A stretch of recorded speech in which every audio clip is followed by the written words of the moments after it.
Hello everyone, welcome back to our YouTube channel study hub. आज के इस lecture में हम एमसीक्यूज कवर करेंगे रिलेटेड टू बायोडाइवर्सिटी। बायोडाइवर्सिटी का कंप्लीट लेक्चर्स हम कंप्लीट कर चुके हैं। जिन्होंने नहीं देखे हैं वो चैनल में जाके ज़रूर से विज़िट कर लेना। हमारे सारे लेक्चर्स हैंड रिटन मटेरियल से कवर हैं। अगर आपको हमारी वीडियोस लेक्चर्स अच्छे लगते हैं तो लाइक, सब्सक्राइब एंड शेयर ज़रूर से कर देना। सो चलिए स्टार्ट करते हैं फर्स्ट एमसीक्यू के साथ। Biodiversity term given by, biodiversity term किसने दी थी?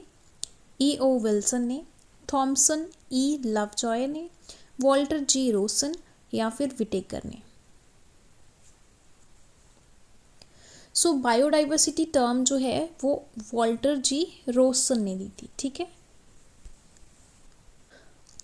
Which of the following is not an example of in situ conservation strategy?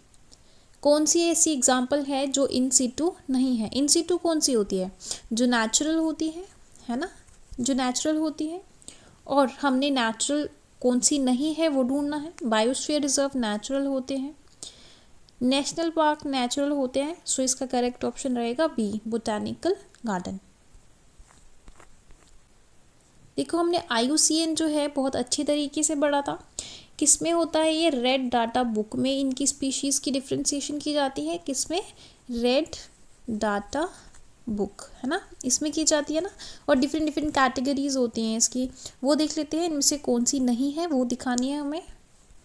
सो यहाँ पे ऑप्शंस हैं हार्मफुल, एक्सटिंक्ट है, वल्नरेबल है, एंडेंजर्ड है। सो देखो हमने एंडेंजर्ड पढ़ा था, वल्नरेबल पढ़ा था, एक्सटिंक्ट पढ़ा था। हमारे पास क्या है? हार्मफुल कोई भी कैटेगरी नहीं थी। सो इसका करेक्ट ऑप्शन रहेगा A, harmful.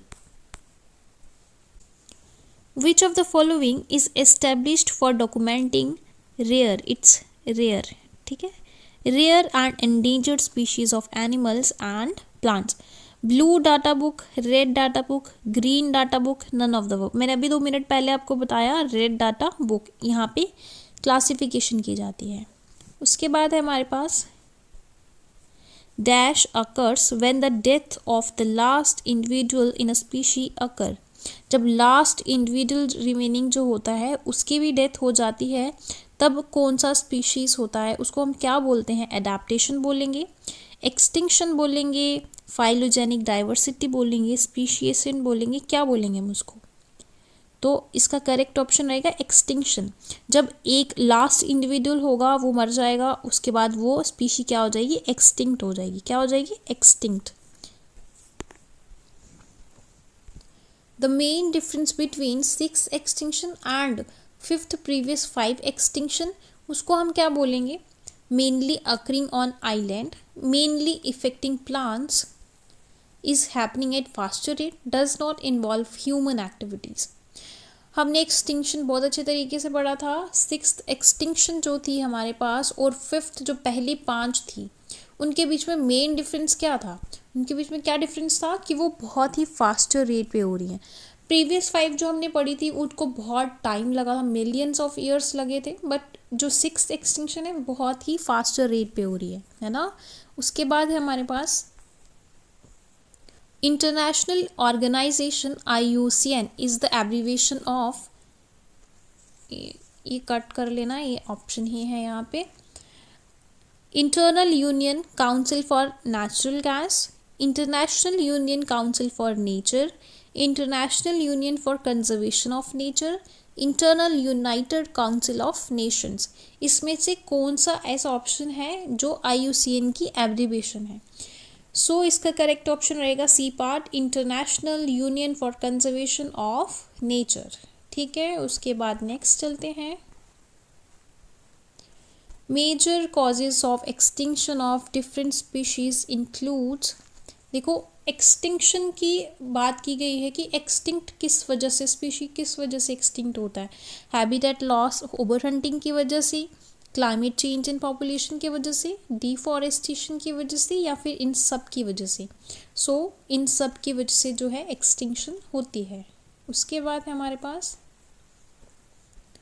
Biodiversity increases towards equator, decreases towards equator, remain same throughout the planet, has no effect on change in latitude, so इसका करेक्ट ऑप्शन क्या रहेगा हमारे पास?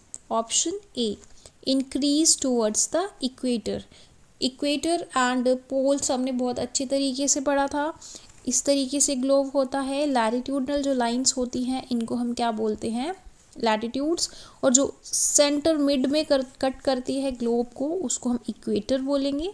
एंड जो टॉप मोस्ट होता है यहाँ पे अगर इस तरीके से वर्टिकली कट कर रही है सेंटर से, उसको हम टॉप में यहाँ पे पोल बोलेंगे। ठीक है, तो बायोडाइवर्सिटी इक्वेटर पे सबसे ज़्यादा होती है। क्यों? क्योंकि यहाँ पे सनलाइट जो है वो डायरेक्ट पड़ती है इस रीजन में। ठीक है, उसके बाद है हमारे पास